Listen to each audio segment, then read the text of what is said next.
Welcome back to our channel. Nabibili lang to sa Mercadona. Or let's say kung... Kuling mo. Paprika. Di ba sinabi ko sa'yo?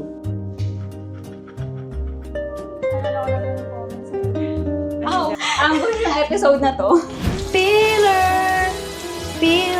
Ay! So, yung typical Sunday dito sa Barcelona. Gigising ng maaga, pupunta sa gym, Wala pa chair? drink sport. Let's talk!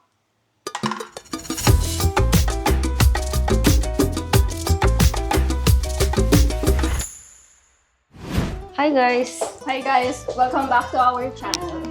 So, medyo ang gusto ng episode na to.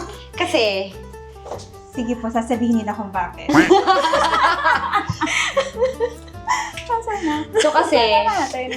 ang ganda ng Magluluto daw po kulay. kasi kami ng corned beef. Tapos? So, dapat Sunday lang. Nasa isip ni Eliza, catch up lang to. Kasi, kulang ako ng context. Sabi ko sa kanya, luto tayo ng corned beef. Tapos, Tapos pork pala siya. tapos pork pala siya. Tapos nagulat siya na mag-shoot today. So, thank you, Eliza. Tingnan niyo naman ang kitchen ni Madam. Yes guys, welcome to my kitchen. Napakaganda. Wow, ang ganda ng ano niya. So, tutulungan tayo ni Mon. Oo. So, So, ano muna ang ingredients natin? Ano lang siya, nabibili lang to sa Mercadona. Ano tawag dito? Basta pork siya, na ganito yung itsura niya. Ganyan. Yes. Tsaka And then, ito. Pwede naman basahin yung label. Wala eh. Basta, asendado red. Yun na lang. Basta asentado. Tapos, important ito, yung mga fats na to. Kasi yan yung gagamitin natin. Yes, expert! Yes! Kinain ng fats. Tapos, dalawang pipino. Patatas. Pipino. Tapos, salt. And then, onion. Ah, sige. Ay, may buto. Oo. Kaya lugi tayo sa sa size. Okay. Tapos, Ayan natin ito. yan. So, Eliza, kamusta ka naman? Kulit eh. Sige, habang nagano si Mon, iiwa ako ng patas. Gusto niyo ba ng may balat or ipipil ko? Ako walang balat. Ako walang Walang balat. balat. Meron akong peeler. Peeler! Ay! Yan. May laman pa ba to? Ito. Yes, you can use. Relax ka lang dyan, madam. Kaya nga, dito lang po ako. Wow, para naman tayong mga domesticated, people. Ay! Domesticated. Comment down below kung gusto niyo ng ma-feature yung chika sa Mon Appetit na website. Yes. Ay, na channel. Ay, next time mag-ano naman tayo, bibake. Oo, para makapag-bake naman. Yan, okay. Hindi kita. Ay, hindi pala. Ito na lang. Okay lang Kailangan to. ng clean char. Yan. Hello. I'm back. So, yung typical Sunday dito sa Barcelona. Gigising ng maaga, pupunta sa gym. Kay Eliza yun. Piling ko yata lahat ng tao nagigising ng maaga. Kaya nga tumingin ako. Gising na maaga. Saan Yun yun? lang dalawa. Sige, Gym. ano yung typical Sunday nyo? Si Eliza muna. I'm back. Sabi mo. Ayan. Ayan. So, for me, may typical Sunday yun. Gumigising ng maaga. Tama. Gano'n kaaga? Mga, between 6 and 7, gising na ako. Sunday! Kahit weekend. And then, alam ni Mona, I like staring into space doing nothing. So, Yes. yan yung first 30 minutes ng araw ko with coffee. Tapos, And then, mag-gym. Mag-gym. Yes. Active. And then, kung wala akong mga bisita na Bisita. Mag-chill lang siya. Oh, chill lang. Yun lang po. May tanong ako sa'yo. Yes. So, yung sa gym mo, ma'am, Yes po. ano yung, pwede mo ma-share kung ano yung mga, hindi benefits yung term. Ano bang tawag? Inclusions? Kung ano yung... Baka interested sila sa gym dito. So, yung gusto ko sa gym ko, madami siyang classes included. Hindi kasi ako yung type na Ay, magwe-weights. na mag-workout on my own. So, meron siyang yoga classes, pilates, cross, HIIT, suspension. Cross? Parang CrossFit? Parang CrossFit, okay. oh. Tawag nila CrossMet. CrossMet. Tapos, suspension training, yung may TRX bands, spinning. Tapos, syempre yung gusto ng weights training, meron ding dedicated area. Tapos, merong swimming pool. So, bibihira kasi ako makakita ng good size swimming pool dito sa Barcelona. So, at least yun, nasa 25 meters. Ang dami. Full size yun, no? Yung pool. Half. Ang Olympic is 50 meters. Ah, Tapos, sa taas, sa rooftop, nag-install sila ng running path. dito ba yung talaga? pasok? Para Ay, sorry. Eliza, saan ko pwede itapon? saglit lang po maghanap ako ng basa. Okay na ba to? Excuse me po. Ganito siya? Or smaller pa? Okay na kahit smaller. Ah, sige. Ang bilis mo. Ang bango niya. Alam mo, ay may crispy pa ata. Thank you. Feeling ko pwede crispy pa Dito ata ko lang to. ilagay muna. Ah, sige. Dito ko na lang din tatapon. Yes. Okay, going back. At tapos meron din silang solarium, yung mga mahilig magpatan. Oo. Oh. And then may part din na may spa. So meron Included? included. Oh my God. May jacuzzi area, tapos sulit. may ano na nga yung mainit. Sauna. Sauna. Yes. Ooh. Tapos Sulit siya. meron din siyang co-working area. So pag Right after mag-gym, pwede mag-good. Oo. or let's say kung Galing, ah. gusto ng change ng atmosphere from the apartment Nakikita to mo the yung gym. mga nag-weights. Oh, madaming Nag-people watch. inspiring. Oo. Kung ano, gusto mo na inspiration. Para ganahan ka. Ano yung class na normally tinitake? Oh, classes na normally tinitake. Suspension training, spinning, fitness conditioning. Ano yung fitness condition? Yung fitness conditioning, para siya, iba't ibang exercises, overall body workout. Ano yung suspension training? Yun yung may TRX bands. Ano Yung... yung I-explain. Yung bands? Yung may nakasabit, tapos gagamitin mo yung body weight mo to workout. Oh. Iba ka. O tapos, nagsiswim ka. Or dinsan. Madalang mag-swim. Tamad mag-swim. Kamusta yung crowd? Kasi si Miguel, kaso sa May Sagrada Familia. Tapos sobrang daming tao daw. So parang one Saan month ano na to ata gym? siya. Yung kay Miguel? Metropolitan. Metropolitan din yung gym ko. Saan ka? Dito sa Galileo. Hindi matao.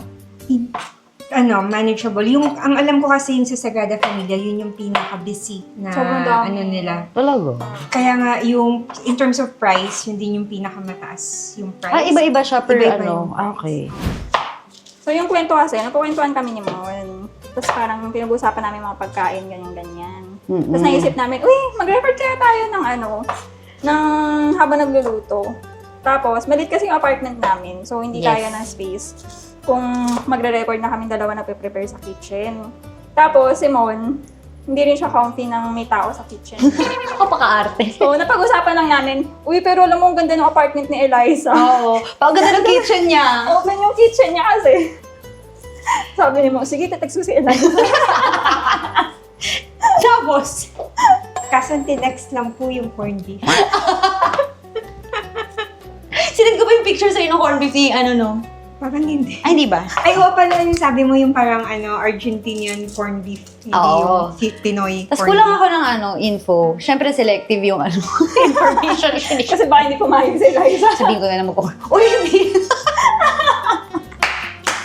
Tapos, nakita kami kanina ni Eliza, ni Karen. Sabi ko sa kanya, uy, ano ba yung sabi ko sa'yo? Parang, Alam ba ni Eliza? alam niya ni Eliza na, na mag-record tayo. Parang hindi ko ata nasabi na magre-record. Kasi usually, kapag kasama si Eliza, nababanggit kasi mo, uy girl, prepare tayo ng outline. Tapos bigla ko oo. na-realize, teka, parang hindi ako sinabihan ni Mon na mag-prepare ng outline or anything.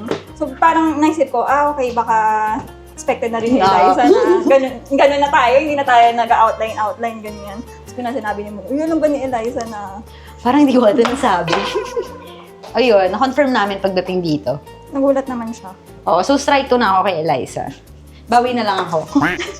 O kasi hindi, ito yung second time na in-ambush natin si Eliza. At gabi na yung first time. Sabi At ko, Eliza, isa na natin yung oras, Oo. maaga na ngayon. aga na, maliwanag na.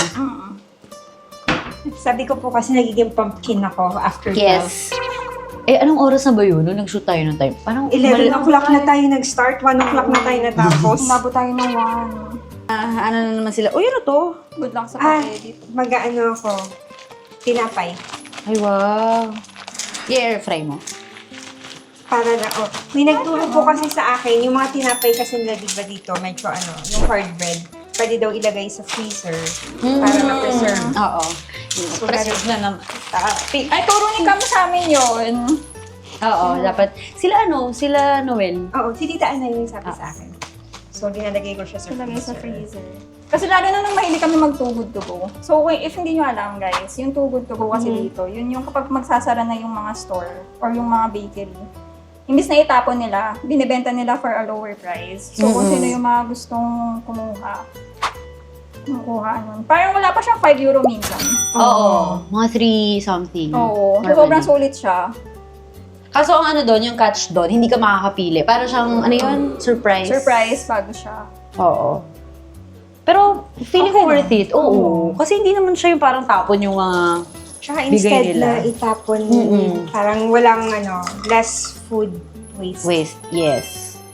Tsaka kung may gusto kang itry na ibang pagkain, Oo. start na natin. Yay! Yan. Ito ka, girl. Ano pwedeng gamitin na ano? Ayun. Pwede to. Sige, anything pwede. Excited na ako sa Cajun. Yes! Uy, alam mo ba, yung super sulit nung Cajun. Kasi magkano ngayon parang ilan natin, 40 na? Parang Kasama na yung 40-ish spices, lang tayo ata, or Hindi less less, ba? girl. Basta yung sa market, nasa 30 euros. Oo. Tapos mga 10 nga yung size. Sabi natin 15. 11. Oh, parang ganyan. So, 25. Tapos, ano ba nangyari? Paano tayo nag-come up sa Cajun? Nag-crave ka lang. Tapos Random. Nag-crave lang. Sorry. Tapos Nag-crave ka lang. weekend ata yun, parang may holiday. Oo. Tapos sabi mo, may gagawin ka ba? Since Sabi ko nga, gusto ko yung kitchen ni Eliza. Dito na naman ako nagluto. So ginamit ko na naman yun. yun po yung nag-market ako ng 8 a.m. Oo. Wait lang. So, yung prompt ko ay, where did Cajun come from? Ang sagot ni AI ay, Cajun comes from Acadia, referring to French settlers who lived in the Canadian region of Acadia. Where is Acadia? Which country na lang? Canada daw. Canada. Talaga, Cajun? Kaya nga, parang surprising for me. Anyway, going back to sa story. So, yun. Wala ata tayong mahanap dito na Cajun resto. Before. Yung ano man tawag na? Seafood boil? Oo, Yeah. seafood boil. Tapos, sabi natin, i-recreate natin. Tapos, naghanap ako, dahil wala kaming Cajun, spices.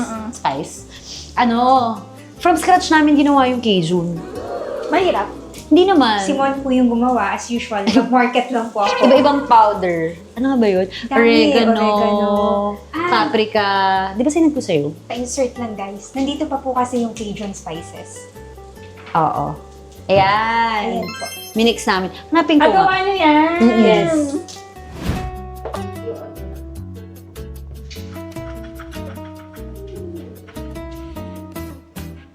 Ang sarap naman. Guys, ayan na yung pinrep ni Karen. Tsaka yung sinaing ni Eliza. Ako, puro salita lang ang inambag ko today. Dagdagan na lang natin na asin. The rice. Tsaka, tubig. Okay na to. Oo, mamaya na. Mamaya na yung tubig. Okay. Kuha ka na, mommy. Kayo na muna. Ano tayo? Bilang ako ng Taste, isa. taste test. Yes. Ang dami pa po tayo rice. Kung kulang ang Magsasangag rice. pa tayo ng rice. Okay, sama natin. Ay. Uy, first time natin kakain. Sa vlog. Ah, talaga? Oo. Well, yung kakain na talagang kain. Pagkain. Alala ko naman yung comments sa'yo, girl. Ano daw? Oo, kain daw ako ng kain ng chips. Tapos hindi ako nagsasalita. Di sorry. Yan na. Huli na, kakaalaman na. Salt. Malalaman na natin. Mukha siyang legit. Gusto niyo pa ba? Kuha ko ng kanin. Ako na lang ako mas malapit. Parang nafe-feel bad na ako na galaw siya ng galaw. Feel bad ka ng? Galaw ka ng galaw. Mamaya, girl ko naman. Okay lang yan, girl. So, yung unang reklamo ni Miguel, kasi hindi naman ako kumakain ng onion. Ay, talaga ba? Sana hindi tayo nag-onion. Hindi, so ang ginawa ko, huli ko niluto yung onion. Tapos sabi niya, hindi naman luto yung onion. Galit. So ngayon, inuuna ko na yung onion. Tapos sabi nga niya, dapat mas mahaba-haba yung cooking time ng onion. Tapos dapat ano siya, no? Yung Fair. medyo translucent. So, hindi ko na, pag okay yung lasa, hindi ko na kailangan, mag-uwi ng delata. Oo, girl, kasi ang mahal. Tsaka ang bigat sa malita. Gawa ka na lang ng sarili. Tapos damihan mo na lang ng asin. Usually naman sa asin lang siya magkakatalo. Tapos Okay. pag luto ka, invite mo kami. Oh, yes. No. Ay, hindi dito tayo magluluto. Pwede. Bahay na talaga. Okay, Magre-record tayo. let's try. Na, kakaalaman na. Okay, ito try ko na. Ako din. ASMR.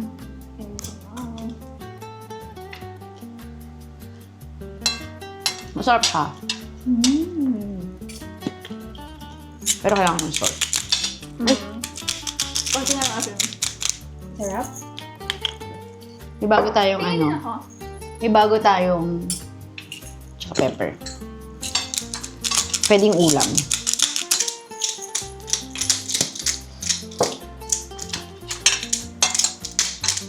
Mercadona lang yung meat, di ba? So, accessible siya. Tapos kung gusto nyo, pwede nyo rin nababara na ng asin overnight. Tagdagan nyo ng iba pang panlasa.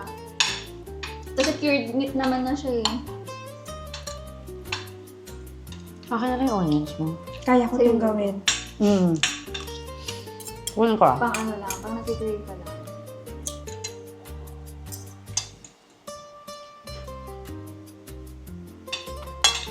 Tsaka yung hindi siya mahirap i-prep.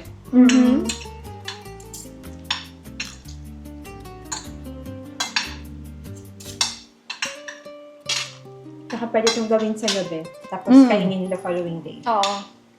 So, don't forget to like, share, and subscribe sa Chika! and Sari